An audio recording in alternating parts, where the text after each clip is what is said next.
I said, guys, we didn't come here for no reason. Hey, my brother, put a smile on your face. Okay? Because Florida State, if we gonna do it then, we do it big. Let's go, baby.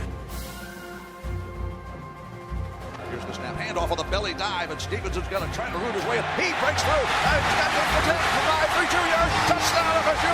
Yes, Smarty Stevenson, senior playing his final game. I thought he was tackled to the line of scrimmage, root hogging his way, and he broke into daylight, and he scores a touchdown.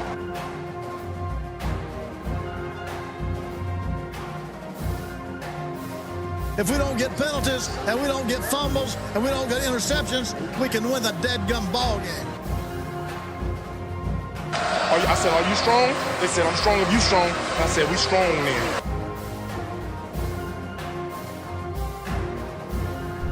What are you doing?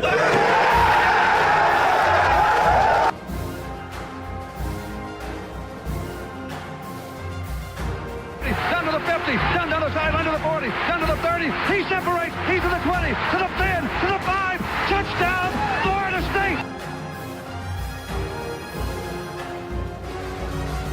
Let's party, Tallahassee.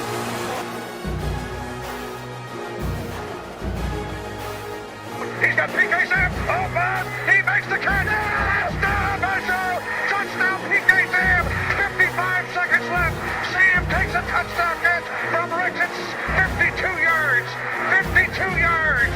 Florida State leads 37-34. I see you, PK Sam.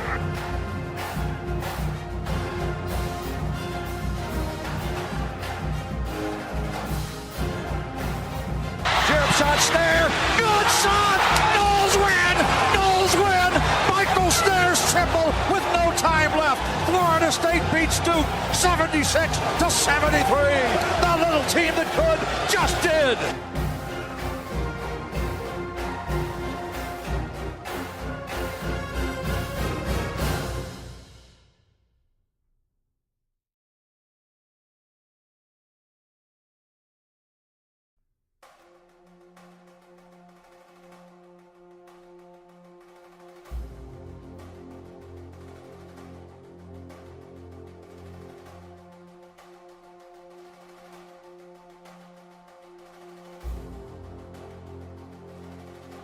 I said, guys, we didn't come here for no reason.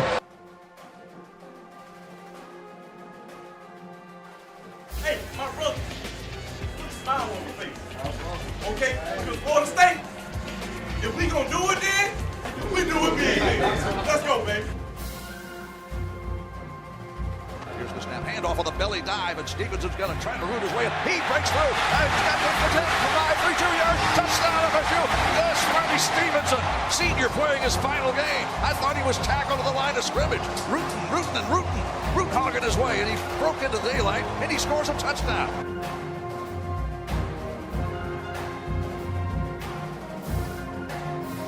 If we don't get penalties and we don't get fumbles and we don't get interceptions, we can win the dead-gum ball game.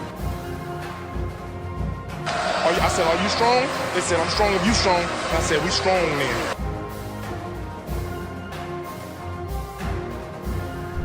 What are you doing?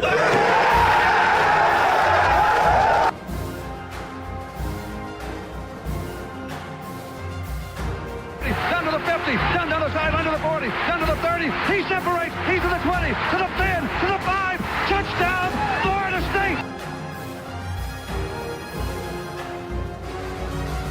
Let's party, Tallahassee.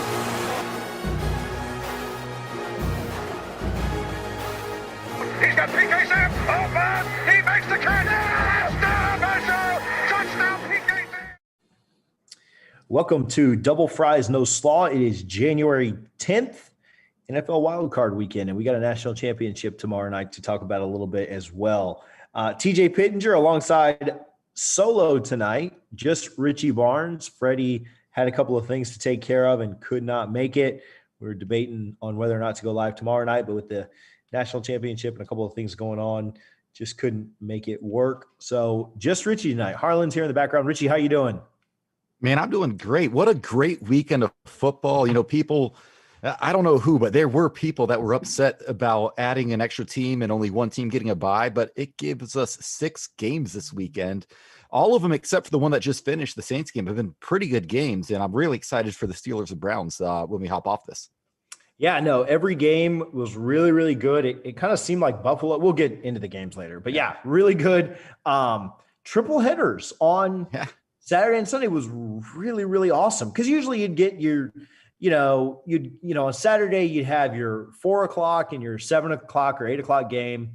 And then on Sunday you get like 1 and 4, and then it gets to Sunday night and you're like, man, nothing's going on. So no, this was fantastic to have 3 games both days.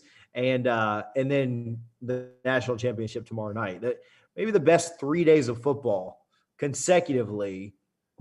You obviously don't get 3 great days of football very often, but the best 3 days of football consecutively that could possibly happen. So no, the games have all been fantastic. Again, maybe minus the one that just finished up.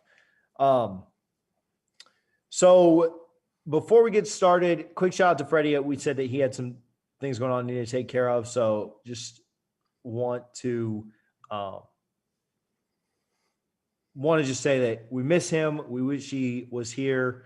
The show's not the same without him, but excited for him to be back the next time we get behind the mic. Tag Freddie in a post and tell him you missed him, and we'll see him back here on next Sunday. Double Fries No Slaw is brought to you by Guthrie's, specifically in Tallahassee. Visit both their locations at 1818 West Tennessee and 2550 North Monroe. We appreciate their support. And I'm on Whole 30 Day 9, Richie. I don't know if you've ever done Whole 30 or paleo or any of this stuff, but it's not a lot of fun. But like, I really could use a gut box right now. Like, that would be like, I'd probably get sick from it. Not there's anything wrong with Guthrie's, but just kind of like because of what I've not been eating lately. But have you ever done any of these Whole 30, paleo, keto, any of this crazy stuff? No, not really. I mean, I've done keto before with the wife. She's a big fan of doing that every once in a while. But, the only thing we really do maybe once or twice a year, like we'll take a month off from drinking. So like, this year we did August. We're probably going to do February next month. So no alcohol unless the Bucks are in the Super Bowl. The shortest month? Absolutely. unless the Bucks somehow sneak into the Super Bowl, then all bets are off the table at that point. Well, I've been pretty big. The time just got announced for the game next week, 6:40 for the Bucks and Saints. I think that's going to be a pretty tough one. We'll talk more about the matchups and what's going on in the playoffs a little later. But yeah, no, if they do, you definitely have to throw down. I think the Bucks have a chance. Like I wouldn't. We'll talk about it later. I don't want to back up. I don't want to back up too far before I even say anything, but I think the Bucks have a chance. I don't think it's a huge chance, but I think they have a shot. So, no, we do this Whole 30 every year in January. I think this is our 4th time doing it in January. It's our 5th time doing it overall. And essentially what it is, I've tweeted this, but just for the people that are tuned in, and I know you guys don't care about it, but you're just going to hear about it. We've got some time to fill with one less take on every question that we ask with Freddie not being here.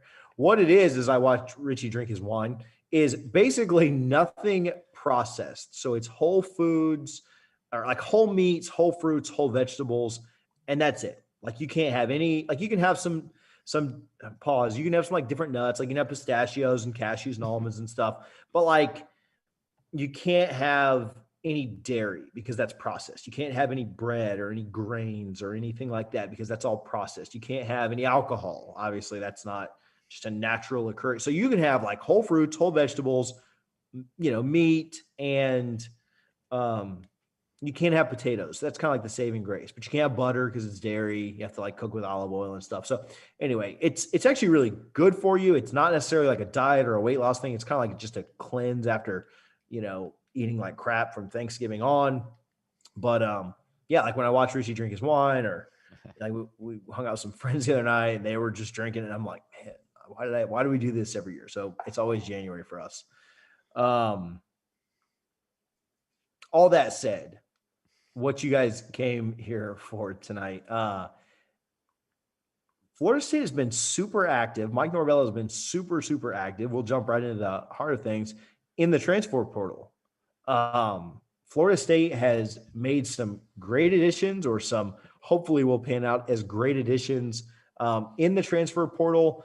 Mike Norvell we talked about this before, is probably going to have a roster that is 80 to 85% his own when toe hits leather, to quote Deckerhoff, next fall. And the early enrollees arrived on campus this weekend.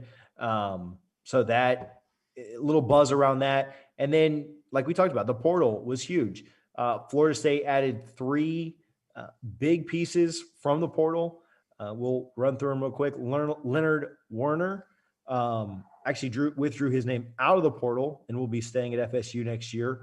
But then the 3 that we picked up, South Carolina DB Jamie Robinson announced his commitment to FSU. Last year, he had 73 tackles and an interception. South Carolina defensive lineman Keir Thomas also committed to FSU. He had 32 tackles, 5.5 for a loss, and 3 sacks. And then Auburn running back DJ Williams committed to FSU. Kind of helps out with the loss of LaDamian Webb there. He had 5.5 yards a carry, scored 3 touchdowns, caught 7 balls as well, so kind of can help out in the passing game. 3 SEC caliber starters. Like, these aren't just, these guys didn't play, and so they're looking for playing time and couldn't get on the field. Like, these were guys that got actions, saw a lot of tackles, scored a lot of touchdowns, averaged 5.5 yards a carry, or 5.2 yards a carry. So we don't go super in depth and break down film and tell you like, oh, this guy's really got a chance to excel here or do this or do that. But man, big pickups for Mike Norvell. Richie, what are your thoughts on what he's been kind of doing there in the portal? Yeah, a lot of fans kind of hit the panic button a little bit on National Signing Day, at least the early signing period, when we only signed, I think it was 16 players. But we knew he wanted to be super active in the portal. He needs players that can help out the day they step on campus. And when we kick off against Notre Dame next year, he can't just bring in a bunch of, if you're a high school player right now and you can't contribute and you might be a project, Norvell's kind of saying, no, let me go to the portal and we'll hit the recruiting trail next year. And my goodness, 2022 is off to a hot start with another commit today. We'll get to that right after this. But yeah, these transfers are big time. And it's, obviously the South Carolina ones, the Jamie Robinson and Keir Thomas, Will Muschamp, he's a defensive-minded head coach who was fired from South Carolina. So they wanted to come back. And I think what's cool is all of these guys are in the Florida State recruiting footprint, right? So you go to Keir Thomas, he's from Miami, Florida, played at Miami Central, same place as Dalvin Cook. DJ Williams, the Auburn running back, he's from Sebring, Florida. So again, another big time deal. And then Jamie Robinson, the defensive back from South Carolina, you mentioned, he's from Leesburg, Georgia, which is again right in that Florida State recruiting footprint. So I think there's a lot of strategy. Mike is getting players that can contribute from day one when they step on campus, where they, even if they don't come in and get the starting job right away, they're going to push the other guys in the secondary. We have the Jarquez McClellan, the defensive back from Arkansas last week we talked about. So Mike is bringing in competition, and I think that's a really good sign, because clearly he had a plan, and we want to wait and see, because we had the last head coach tell us he had a plan and it never worked out. But Florida State's got to be doing the best job in the portal of any team that I can think of right now. And with the South Carolina players, especially Jamie Robinson, because he committed today, he's a defensive back from South Carolina. His defensive back coach went to Miami, right? Robinson, and he still chose to come to Florida State over Miami because he believes in what Mike's doing. So that's a little bit of a kick in the gut to Miami. So just a great weekend from Portal News. And with Leonard Warner, love him or hate him, you need bodies to practice. So worst case scenario, you got a tackling dummy at practice, right? Best case, he improves and gives us some solid snaps. So what a great weekend for Mike in the portal. Yeah, no, absolutely. We talked about this, Richie. You talked about this specifically when we were talking about the class right after signing day, and how it's not going to blow you all out of the water, being super impressive, highly ranked in numbers and stuff. But great job by Norvell going out and getting guys that, again, SEC level guys. We can all hate on the SEC and make as many jokes as we want, but those guys go and do good things for a reason. Norvell has seemed to be targeted about this and strategic. And so I'm excited to see kind of what continues to happen on that front. I think that I think that also shows that, like Richie said, not only Miami, but I mean, Florida State, and I don't even know who, Miami was or wasn't in on, but like a lot of schools are in on these guys. A lot of schools can use these kind of roster fillers and depth pieces. And obviously Florida State can sell playing time, probably just as well, if not better than anyone. But a lot of schools are in on these guys, and a lot of schools that have established, programs, not established program, but like established success right now. Right. And so we don't have that, right? Like as much as we love FSU and the history of the program, we don't have established success. We've got a coach that was hired, after the previous coach ran the thing into the ground, and, we just won 3 games, had a bunch of them canceled due to COVID, but they like what he's selling. I mean, they still sign on the dotted line. They're still coming, and so it's a promising sign for the future that obviously Norvell is selling the program well. He's selling it to these kids. He is convincing kids to come. That is only so good as how much you win, right? We win 3 games again next year, the sales pitch weakens. But with some of these pieces, if we can kind of improve and see improvement in the team, that's what I'm excited for, because then it will come through in the recruiting rankings. And what's interesting about college football now is you're always just recruiting these kids. Even once they commit, they've already signed somewhere. They're already playing somewhere. You're still always recruiting these kids. Florida picked up DeMarcus Bowman, right, from Clemson. After he left there, they were recruiting him very, very hard and lost out to the 5-star running back. He went to Clemson, was there for a year, and decided to transfer. And they had kept that relationship up. And he ended up transferring to Florida, right? Like he left and is now at UF. And so college football is so different now, where you're still recruiting these kids even after they're gone, and your relationships that you built are important. And so it'll be very interesting to see not only how Norvell does in recruiting, which we're going to talk about a 2022 recruit here in a second, but not only in recruiting, but how he does in the portal going forward too. Because if these guys that have come in now from the SEC, South Carolina and Auburn and different places can find success, that only then strengthens your sales pitch to guys in the future.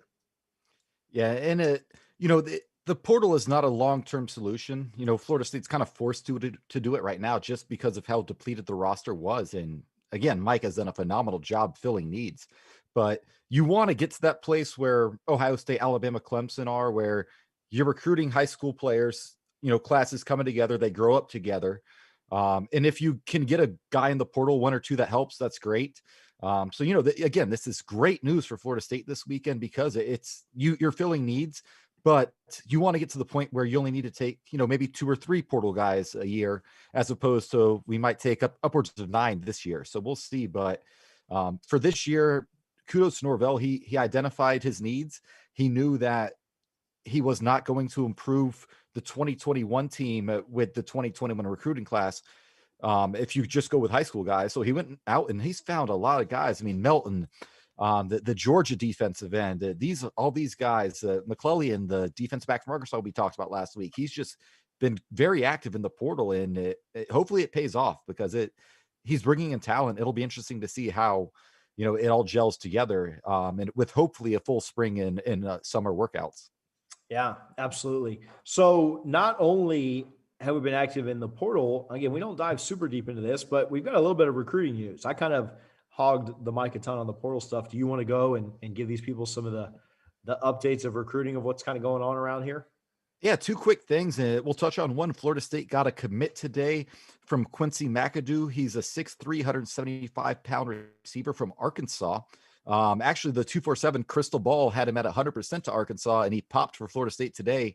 I won't say out of nowhere, but as far as I'm concerned, it was out of nowhere, because I've not been on this kid. But he has offers from Arkansas, Auburn, Baylor, and Houston, and Florida State. Picks Florida State. Seems like a really talented player. He was at a camp in Jerry World today when he committed. So again, a 4-star recruit. So I think it's a nice pull. We know that Mike played at Arkansas State, so he's got some ties to there. So it's something to be excited about. So you know anything about this kid, TJ?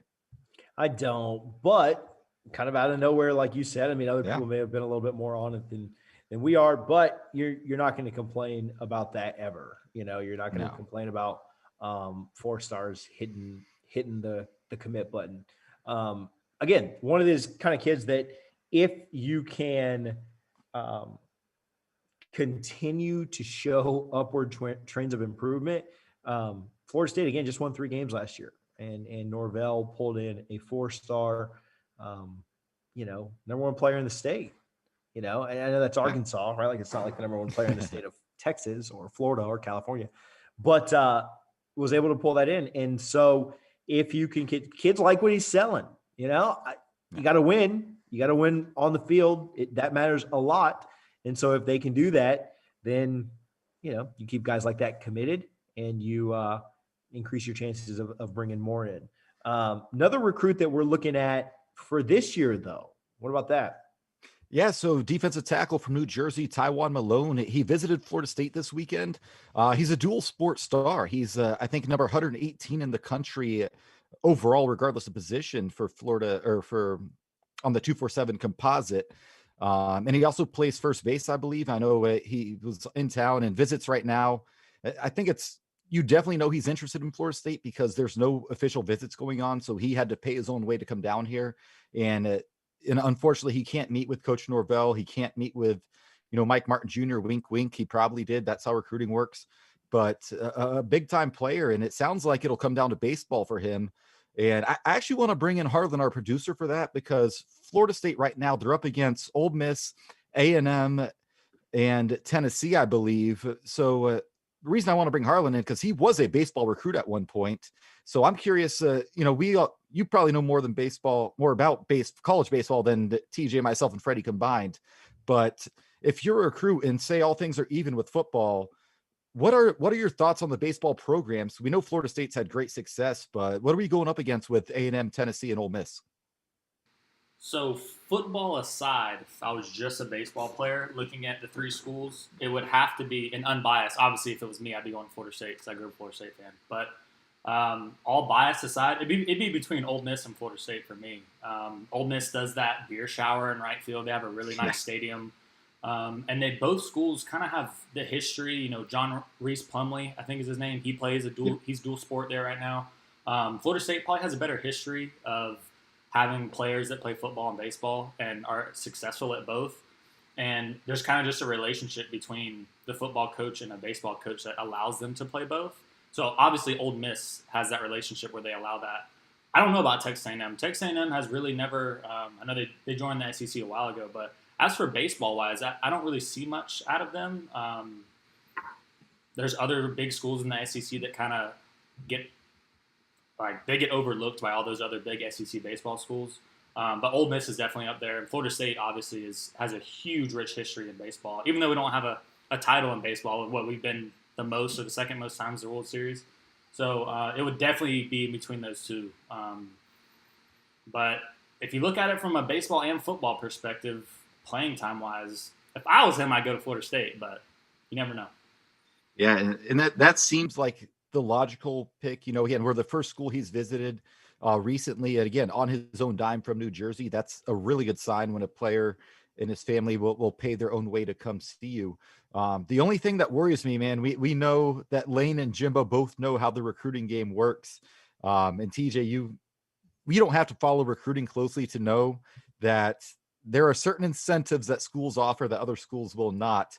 And that kind of worries me, but I do know Norvell was pretty close with the basketball boosters at Memphis, and we know they know how the recruiting game is played. So it gives me hope. I think the logical answer is Florida State, but TJ, what's your thoughts on that whole situation? Man, it also worries me that one of the guys we're up against, and we know how well he can close, right? When that guy over in College Station puts on that brown jacket, things seem to happen, And so I don't know if those jackets are lined with extra pockets or what, but that jacket comes on and kids commit. We saw with Cam, we saw with Marvin, we saw with Jamie, like we saw it, man. So it's gonna be tough. I mean, this is a massive test for Coach Norvell to go up against. Ole Miss is I mean, Lane is Lane, right? But like Jimbo's who worries me here, and the kid couldn't have gone to Ole Miss. Like I have no clue right now on all the predictions. Like crystal balls for him are all pointing at Ole Miss, but that's kind of who's been on him. So to me, Jimbo's the big one here. But if Norvell can go head to head with Jimbo Fisher and take a recruit from him, then that's pretty impressive. I don't know that I would predict that or expect that. What I'll say is it's not like it's kind of, I don't know how to compare it. It's definitely a test, and it's a test you need to win. But it's not a test that if you don't win, people look at you and think that like you almost get some grace for this, right? I wish your buddy was on here so we could talk about it, but it's kind of the situation of like the Heat and Lakers in the finals this year, right? Like the Heat they wanted to win that finals, but they were also going up against an established dominant, like nobody looks at the Heat like, they choked in the finals because they lost to the best team in the league. And if we lose this commit to Jimbo, you kind of shake your head and say like, yeah, like sometimes Saban loses commits to Jimbo. Sometimes Kirby loses commit, but man, what a big one it would be. So I'm not trying to bring it down or anything or say that we're not I really have no insight or anything like that. But hopefully the relationship with baseball and stuff really does pan out because obviously our program, and we've had Mike Martin Jr. on the program before, but our program and the history that is FSU baseball is impressive. And so, yeah, I hope the kid picks Garnet and Gold, not – yeah, just to add one more thing to that. There was a quote from him. I'm not sure what article or who wrote it, but he said it's going to come down to the baseball program. I don't know how recently that was, but I just saw it on Twitter. He says it's going to come down to baseball. And like TJ said, that last visit is Jimbo, so you never really know. But if that comment is true and he means that it's really going to come down to baseball, because the kid he looks like Prince Fielder. He's a really good baseball recruit too. So if that comment is true and it's really going to come down to whichever baseball program topples over, then I would really look at it between FSU and Ole Miss. But like TJ said, he's that last visit with Jimbo, so you never know what's going to happen on that last visit. Yeah, and it's funny because Mike can point to just a few years ago, be like, listen, we had a guy named Jameis Winston win a Heisman Trophy on the football field and be an all-ACC closer. But then he goes to College Station and Jimbo says, yeah, I recruited him and I let him play baseball. That was my job right there. So it'll be interesting, but something to keep an eye on. But he's expected to make a decision on signing day in February. So nothing in the immediate future. So moving off the recruiting trail to the actual field, again, kind of hoping that everything gets back to normal. Did you see that Florida State is paying UMass $1.5 million, right at $1 million? I've seen different reports. I've seen reports that somebody wrote their article, and I don't know if it was clickbait or not, but said it was nearly $2 million. Somebody else wrote an article and it was 1.5. Somebody else wrote an article and it was like just under 1.5, like 1.3. So Florida State is paying UMass like $1.5 million. Like, let's just call it that. Varying reports, like Florida State probably will not clue me in or CC me on the invoice or the check or anything, but like, what are your thoughts about that game coming up in 2021, Florida State, UMass? Man, I know we're poor, but I'm all for getting a chance to kick Walt Bell's ass inside Doak Campbell Stadium. But as far as the price tag goes, man, I remember when I was in school, 10 years ago, I'd get the reports and it'd be like, okay, we're paying Western Carolina $400,000 or something. So now we're paying $1.5 million for UMass. I think you could have got another guaranteed win for a cheaper price tag. But again, I think and I don't know if it was the administration, because this game was agreed upon last year, but they just released the contract for it. But I do think there's something about bringing Walt Bell back, because Florida State fans as a whole, we don't let things go. We're a very bitter bunch, and I think the fans will have a lot of fun with that, especially the ones that know who Walt Bell is and that he's the head coach of UMass coming in. So I'm interested. It'll be a fun game, but that's a lot of money when we're struggling financially right now. Yeah, in talking with some different people, the revenue that in a normal year, right, the revenue you make from one game, we're poor, and I get that. We don't have the finances that we wish we had. Shout out to the boosters. You should go sign up right now if you haven't just yet. But Florida play in 2013, Florida paid Georgia Southern, and I only remember this because this is the one that everyone always brings up. But Florida played Georgia Southern $550,000, right? So you think about like 7 years later, maybe that number has grown. Like when Richie was back in school, like 2008, and you're thinking like 400,000 then, and then like 4 or 5 years later, it's like 500,000. So like maybe we could have done a little better with this and paid like 750, 800, maybe, I don't know. Maybe that's just, maybe the rate's going up because of COVID and stuff. I don't know what the situation, but like, if this was like 900,000, would it be that big of a deal? And like I said, the reports are kind of conflicting on like exactly where the number is that I've seen, but yeah, I don't think it's that big of a deal, especially, these kids need to know what it feels like to win, especially early in the year. Like we need to not start out a year like 0-3 again or 0-2. Like it's fine. This is a good investment. And, if we have to go up there and sit through the beat down of what, that might be a fun game to go to, is the beat down of Walt Bell and them. Is it announced when it is? I assume it's the second week of the season, right? Like I would think we play Notre Dame first and then them second.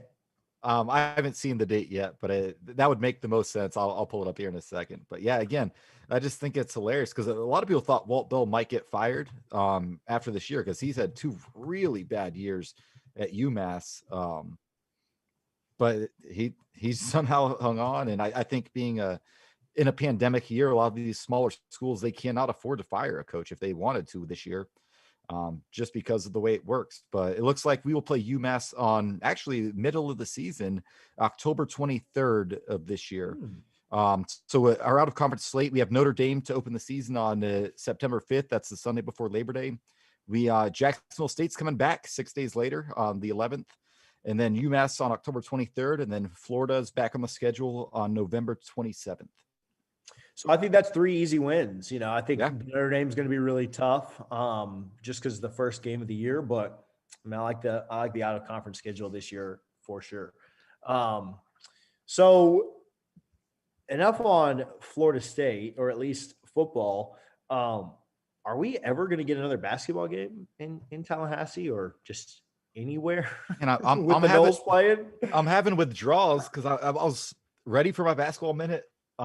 Last week it was unfortunate because we only had the one game to loss, and then I was ready for it this week. No games. We're scheduled to get back in the TLC Double C on Wednesday night against NC State. As of now, that game is on. Just something to monitor because right now, we talked about it when the season started. I think one of you guys asked me how many games I thought would be played out of the 25 that were scheduled. I said about 17. I don't know if we get to 15 now, and I don't know how the committee's going to pick their 68 teams this year for the Indianapolis bubble, because you're going to have some teams play 25 games. You're going to have some teams play like 8 or 9 games probably. College basketball is just wild this year. It has to be expected because much smaller rosters. So really one positive test means you got to shut the program down for a week.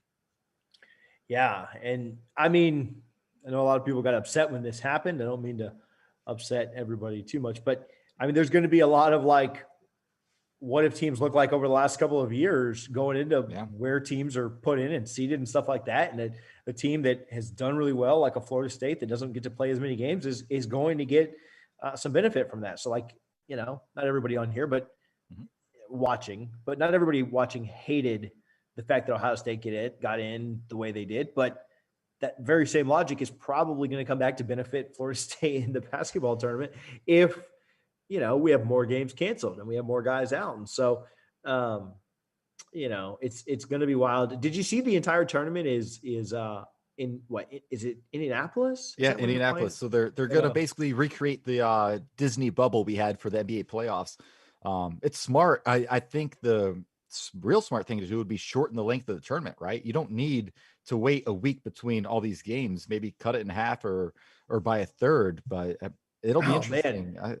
I'm excited for it. It's going to, if it happens. And I think the money this tournament makes from TV, we're talking billion plus. they can't miss it 2 years in a row. So they're going to do everything in their power to make sure this gets played.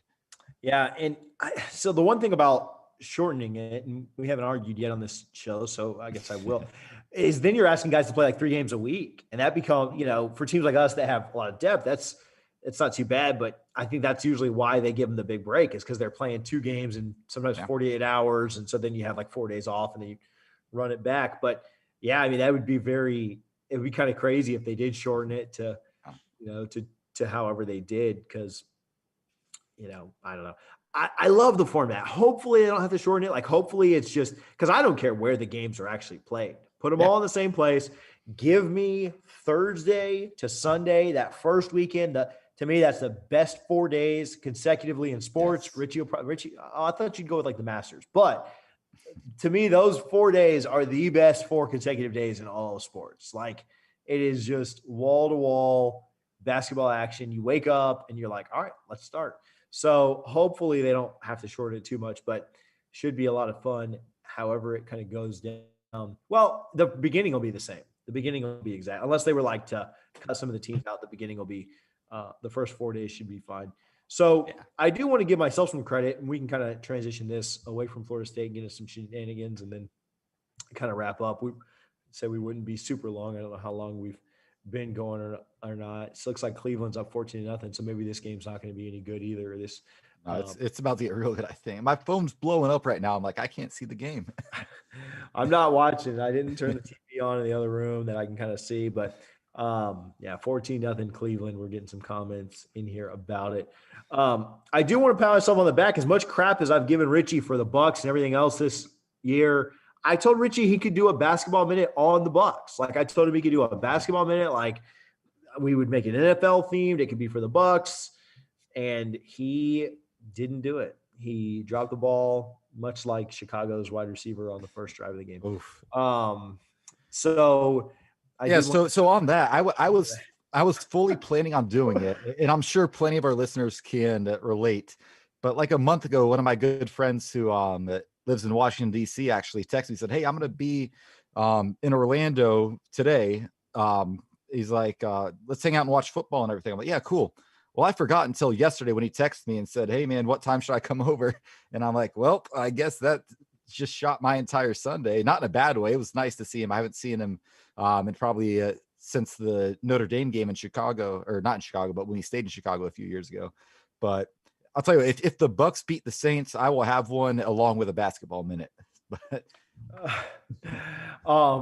we didn't agree on that one. We didn't. The agreement was that Richie had to do it whether they won or lost. Like, I'd have held him to if the Bucks would have lost. Well, and I'll say this: if we had lost, I would have done one out of principle, because I'm not going to back out of a bet like that. I kind of wanted to hear the football one. Like, maybe you could just record it like on the side, and we'll just put it on the YouTube channel. It'll be like Freddie's extra sauce segment. Yeah. You get Richie's extra separate release. Yeah. So talking about NFL, let's run through the weekend real quick. Like I said, the Steelers-Browns game is going now, and the Steelers are in some trouble early. Did you watch all the games yesterday? Did you watch everything today? Well, I know you watched today, but did you watch everything yesterday as well? Yes, much to the dismay of my wife, we watched football from 1:00 till midnight last night, and it was glorious. Like, I hope the NFL never goes back from this, because getting 3 games on Saturday and Sunday, just, sit down on the couch all day and just watch football, that was awesome.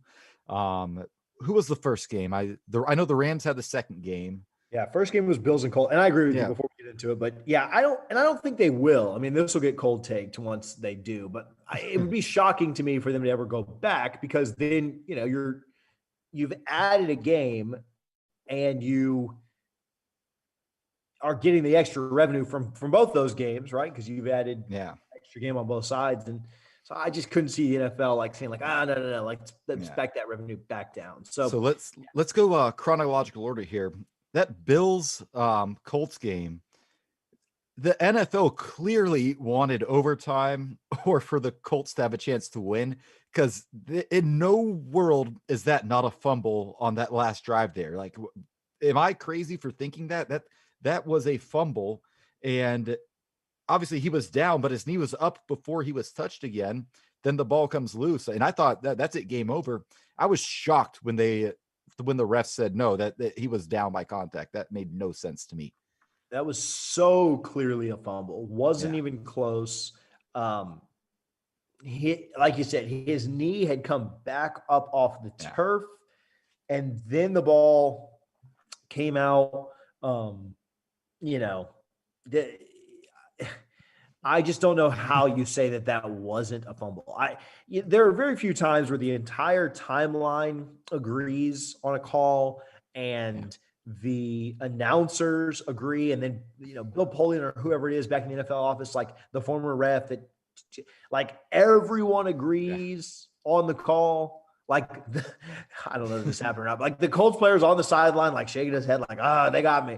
Like everyone, like the Colts knew that was a fumble, and they ruled it down. And I thought he was going to end up screwing the Bills because the Colts had looked good. They'd scored 14 points there in the fourth. They were driving there on that drive, and so. But that was a great game. I thought that game wouldn't be very good. Like I thought the Bills were kind of going to take him to the cleaners, and especially the Bills scoring. The Colts scored first, and the Bills made it 7-3 right after that. But Indianapolis stuck around, and I mean, a great game that went down to the very end with a little bit of help from the NFL. But the Bills move on. And shout out to, I know we have at least a few Bills fans that listen to this. First playoff win in 25 years. That got to be a great feeling, man. I kind of wish I was in Buffalo just to celebrate after the game yesterday, because it's great for them, man. I love seeing franchises that struggle have some success. That's awesome.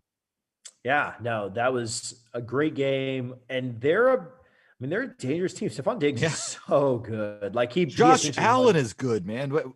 He might be the most improved player over the past 2 years in the entire NFL. I did not think he was going to make it as a quarterback, and now he's, you could make argument he's one of the top 5 quarterbacks in the league. Yeah, Diggs won me my fantasy league, so that's why I was kind of I'm pretty partial to him. So, moving to the afternoon game, the Rams and Seahawks went up against Cam Akers show is what you meant to say. Cam Akers show. The Seahawks won the division by 2 games. It wasn't like they just got it on a tiebreaker. They won the division. There were some questions about if Goff could play or not. He ended up coming in after another injury to the guy that ended up starting for. So, but Seattle's offense has been so awful this year. It's basically been if DK Metcalf's not doing something like otherworldly, Seattle's offense is just terrible. And so it was again yesterday. And a lot of credit goes to the Rams offense that the Rams defense. They are very, very good. I think they will be a challenge for Green Bay next weekend. That'll kind of be their matchup. But that game wasn't great. We talked about the game that just happened, that Saints-Bears game, but it was great to see Cam go off though in the playoffs. That was really cool. Yeah, man. He's kind of been an afterthought for the first 5-6 weeks of the season. Then we started seeing him get involved, and to end the season, he's been their clear-cut number 1 back. And man, it's like, as a Florida State fan, you're like, man, the best we could give that guy was a Tony the Tiger Bowl watch for his gift at the bowl game. But man, he was outstanding. And as I say this, Cleveland goes up 21-0. Man, love it. I took the Browns tonight. Yeah, so it's fine. But yeah, Cam, how fun was that as a guy? He committed to Jimbo Fisher, who had won a national title. They had just won the Orange Bowl. They were playing Alabama, and then he had the career he had. He never complained, never got in trouble. He always had a good attitude. He bleeds garnet and gold. That guy, you don't find many guys like him, because he could have easily said, after 2 years, peace out. I'm going to go to Bama or somewhere where I can actually win some stuff.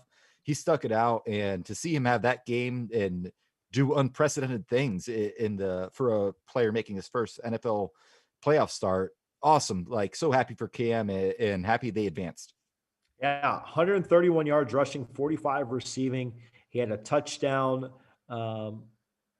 rushing and receiving, or is it just one total? Just one rushing, but he had a 44-yard reception. Yeah. Like, man, he did it all. It went off. So awesome to see. Kind of reminds me of his freshman year, right? We kept begging for him to get in, wasn't ready. Yeah.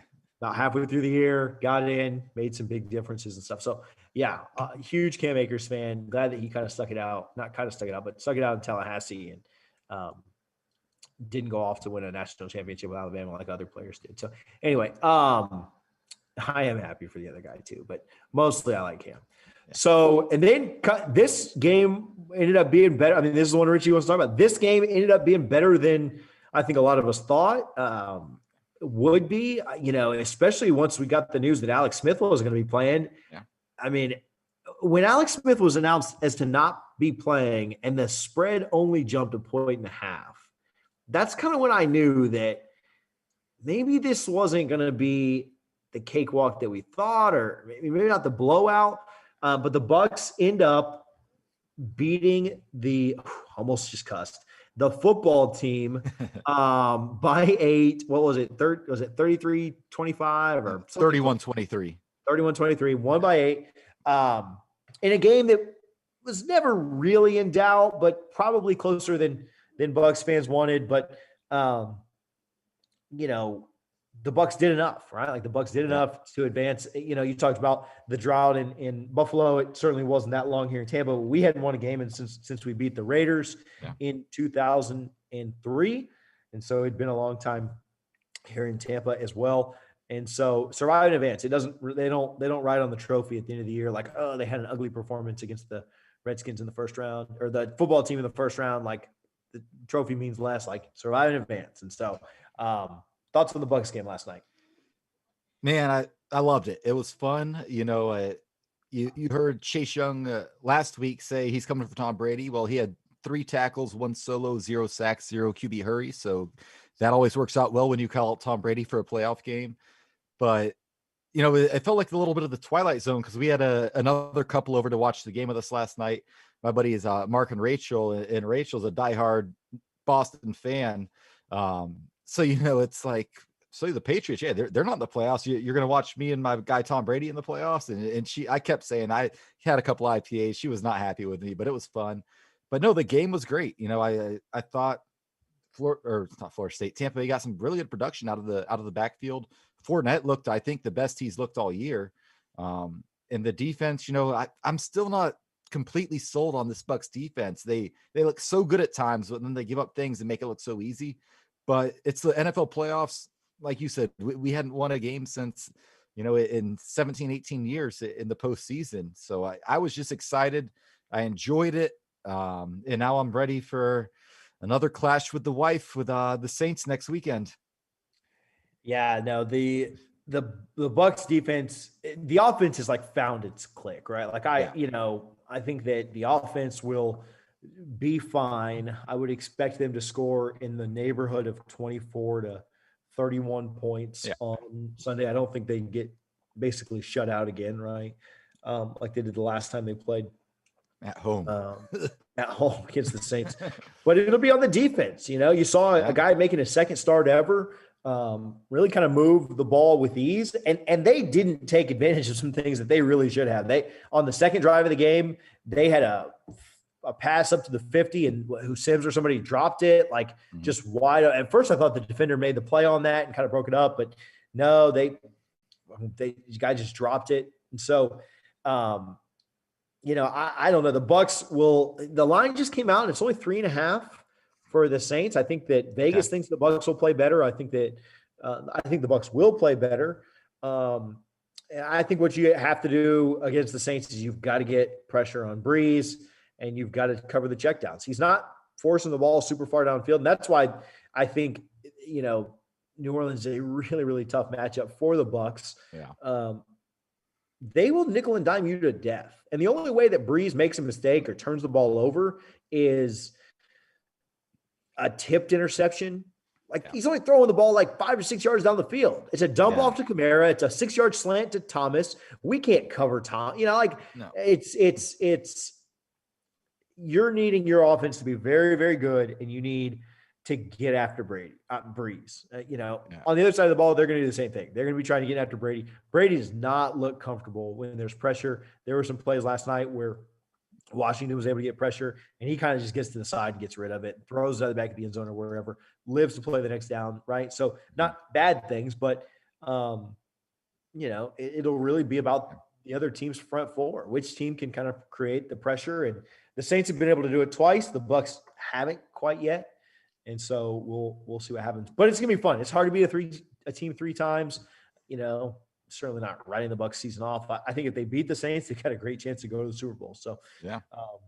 And if the Rams upset Green Bay, that means the NFC Championship will be played in Raymond James Stadium, and I will be sure to be at that game as having priority for tickets purchases on that.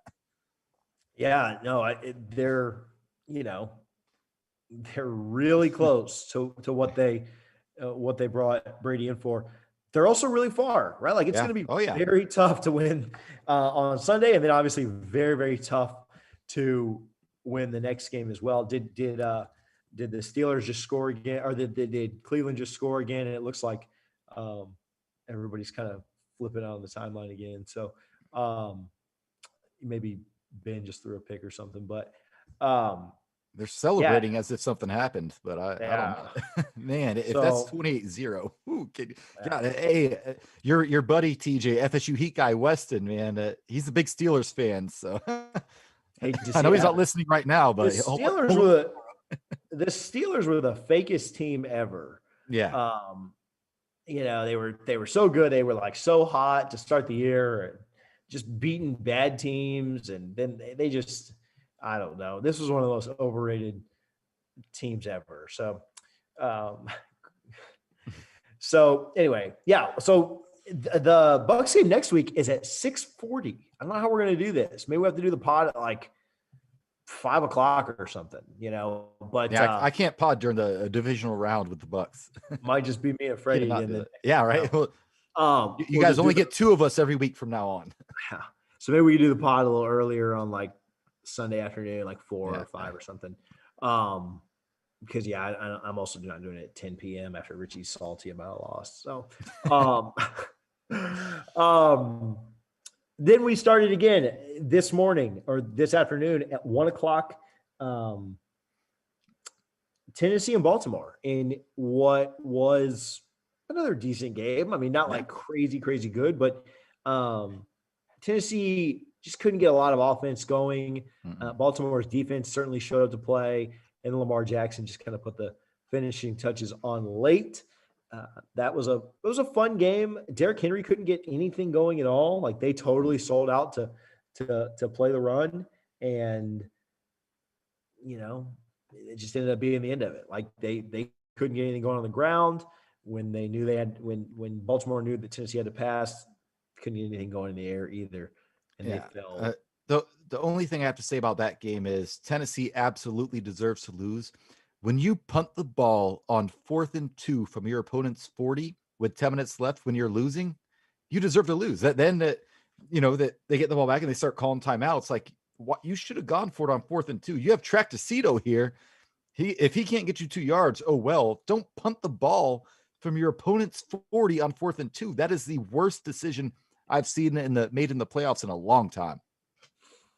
Yeah, not super smart. Okay, well, no, I won't go into it. Bruce Arians not a good coach, but that's all I'm gonna say. I agree. Next up was that Saints-Bears game that just wasn't great. It was great if you watched it on Nickelodeon, and we watched the entire game on Nickelodeon because my wife is a Saints fan. Plus, it was Nickelodeon. She was only upset that Stickley was not the sideline reporter. That's hilarious. Yeah. So the Saints just kind of ran all over the Bears. 21-3 is the final. The Saints just kind of had long, methodical drives in the second half, and just the Bears could get nothing going on offense.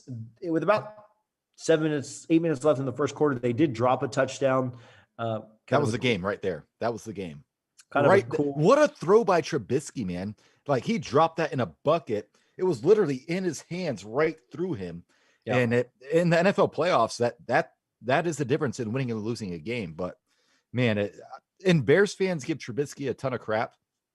He played well enough for them to win today. He got no help from the defense or anybody around him on offense. Yeah, and so that game wasn't great. And then this one doesn't look great either. It's 28-0 now. Harlan just texted. So our recap of that one is irrelevant. Yeah, it seems like Cleveland's going to win this, but at the same time, we live fairly close to Atlanta, so crazier things, I guess, happen. Yeah. Tomorrow. National championship tomorrow. Pretty big Yeah, game I was just tomorrow, thinking about that. Yeah, we've come all this way, and now we're going to talk about the game that actually matters. Yeah. The reason So Alabama favored by 8.5.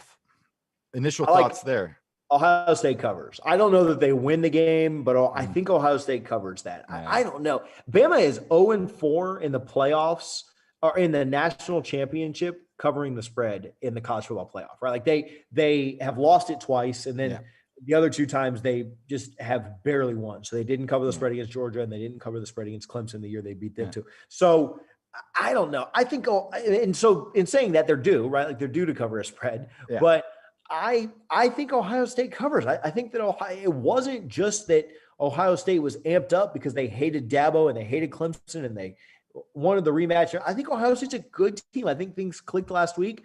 I'm not sure that I'm ready to pick them to win, but I think they cover. What about you? So we can go back about a month ago or so when before you jumped on board, you gave me a hard time, man, about saying Ohio State should get in the playoff. And I said that they would win the whole thing. Jalen Waddle sounds like he could come back for the game this weekend. Justin Fields, there's questions about his health. I don't know why. I still feel like Ohio State's going to win this game. And unfortunately for me, a Florida State fan, a Tampa Bay fan, and before this year when we had nothing going on, my wife is also an Alabama fan. So she just has the world going for her right now. But I'm going to root for Ohio State, and I think they're going to win. If you call me stupid for it, if you're like, no, Bama's clearly the better team, you're probably right. I'm not sure. I've just been feeling Fields and Ohio State, in this shortened season they've had. I just think they match up well. They're one of the few teams in the country, maybe them and Clemson and Georgia, who can match up at least a somewhat level playing field as far as talent goes. I think Ryan Day's an outstanding coach. Obviously, Nick Saban's probably the best of all time. But it's going to be a really good game. I definitely think Ohio State covers. We can do score predictions here in a second. We can throw Harlan in here as well.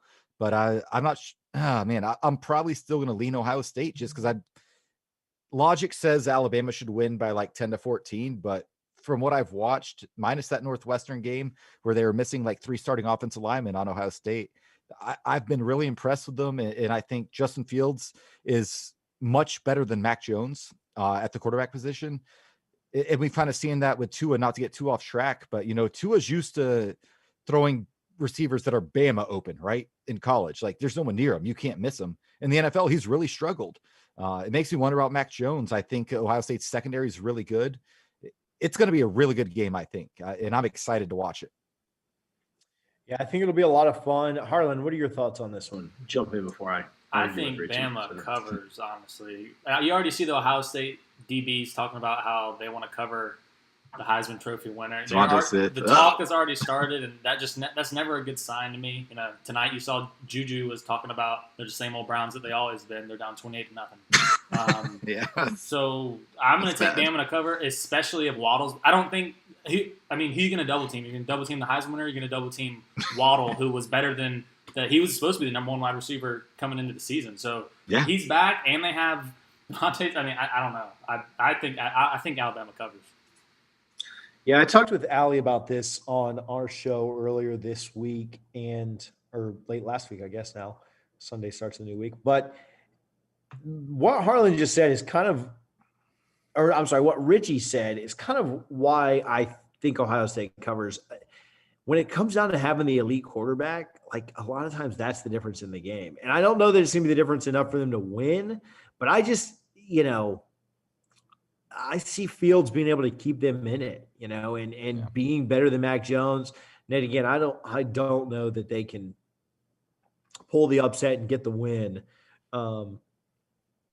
It wouldn't shock me. I mean, Olave is really, really good. Bama's corners aren't amazing. Like Florida put up a lot of points on Alabama as well. I don't think that Florida's as good as Ohio State. Obviously, Fields Trask had a better season statistically, but Fields is obviously much better than Trask as the quarterback. Pitts is great, but Olave is great. So there's kind of some cancel out there. So The other thing is like which defensive line can get pressure, because if you can get pressure on Mac Jones, I think that's if Ohio State can get pressure with their front four, I think that's going to be massive, because I think pressure on Mac Jones is going to be bad for Alabama, and I think that's going to be I don't think he's great under pressure. So I think that if they can do that, Ohio State puts themselves in a better situation to do that. The other question is, how healthy is Justin Fields? Is he in a place right now that he's not got any lingering effects from I don't know how he didn't have broken ribs, but bruised ribs or whatever he's got from that game where Clemson just beat the heck out of him. Cheap shot. Yeah, so I don't know. I like Ohio State to cover. I like Bama to win. Give me something like, let's just go with an all-time classic, 41-40, or 42-40, 42-41. I think that's what I'll say. So I'm going to stick with what I've been saying, because I feel like I've been on a roll this season. Over a month ago, I called Devontae Smith to win the Heisman. He somehow did it. I'm still surprised the receiver won it. I just think Ohio State, I don't know, man. Give me the Buckeyes 38, Alabama 35, field goal as time expires. Harlan, what do you think, man? Yeah, I'll go Bama 48, Ohio State 38. All right. So I'm excited for it. I like the national championship. We all are, yeah. It's going to be a great game. Great game. Game's going to be fantastic. So, all right, we talked about NFL. We talked about the portal. We talked about recruiting. We talked national championship. We talked basketball. Should it ever come back? Can you guys have anything else? Are we leaving anything out tonight? I think we hit it all, man. I'm ready for Florida State basketball to get back on Wednesday. I hope it happens against NC State. One of our most loyal listeners is actually an NC State fan on here. Oh yeah, time to get Hunter. Time to get Hunter some payback. So him and I are going to bet on this game. He gave me a straight up. He's not even offering a line. He's going straight up. So I'm going to take that up on him. Yeah, he needs the payback for not only what they did to Florida State, but what they did to Liberty in robbing us of our first undefeated season ever. So go Noles this week. And I don't even know that I want. I picked out Evan, so I kind of want to be right, but I like Justin Fields. So either way, you know, if Justin Fields wins, do you guys think there's a chance that he is a fifth-year senior at FSU next year, or do you think that's probably not? Probably not happening. It's Fields until it's not, right? Like he's coming. So national championship tomorrow. Hey, if you guys could do us a favor, if you're still listening and watching, if you could go like all of our pages, like it on Facebook, Instagram, Twitter. It's just Double Fries Pod on all of those. If you subscribe on YouTube, we'd appreciate it. Double Fries No Slaw, brought to you by Guthrie's and powered by the Big 3 Roll-Up. You can go to big3rollup.com. On the shop, there are Double Fries No Slaw hoodies and shirts. The turnaround time on those has improved drastically, and they are out the door in less than, 2 or 3 days. Somebody ordered a shirt on Thursday at 10 p.m., and it wasn't a Big 3 Roll-Up shirt. Or it wasn't a Double Fries shirt. It was a Big 3 Roll-Up shirt. And it was literally out the door the next morning at 8 a.m. So that doesn't always happen, but go get your stuff, big3rollup.com. You can get your Double Fries gear there. I don't remember. Richie, you can pick the song this week. I have nothing. I'm so bad at picking songs that I don't care. If you don't have anything, then Harlan can do it. If not, I'll figure something out. But I'm so bad at shout outs. You have shout outs before we get going? Yeah, just real quick, shout out the wife. Her Saints won today. She's got Bama tomorrow, but then I'll tell you, man, next weekend it's on. Me and her. The regular season we don't really get too into it, but I see some shouting back and forth coming up next weekend when it's potentially the last Brady versus Breeze matchup of all time, which is historic in itself. So shout out to you, Lindsay. I know she doesn't listen live; she listens Monday morning at work. But next weekend, babe, I don't know, man. We'll see what happens. If we make it through that weekend, then we got a strong marriage. Harlan, do you have any shout outs? Yeah, shout out FSU baseball. I know they're all starting up. I know they agreed to a shorter season this year for the ACC, 50 games. SEC is going 56, but they should start. I think they got February 15th or 19th. So shout out to them about to start. Mike Martin Jr., a friend of the show. So shout out FSU baseball. We're excited for them to get back going. we mentioned it real quick, but shout out the boosters again. Again, we talk a lot of crap on here. We talk a lot of stuff that is not important and stuff that is important to us, like football and basketball and recruiting and stuff. If you care about FSU and you take the time and care enough to be on here listening to us idiots, I said that because Freddie's not here this week, so I don't feel bad about saying about him. But like, if you care enough to listen to this and you're still tuned in for this, go consider becoming an FSU booster, contributing to the cause. There are different levels than just the $5 a month level, right? There's a $15 a month level. There's a $20 a month level. You can't even go out to lunch at work anymore without it being like 10, 15 bucks. Yeah. I went to, I don't want to shout them out, but I went to a very popular barbecue place in that's a chain that everybody's been to and everybody hears about. And like, I got like just an extra side and it was like $23, sir. And I'm like, excuse me? Like, what? I know exactly which place you're talking about. And I don't go there for lunch anymore because last time all I got was like a brisket sandwich and a side. And it was like $14.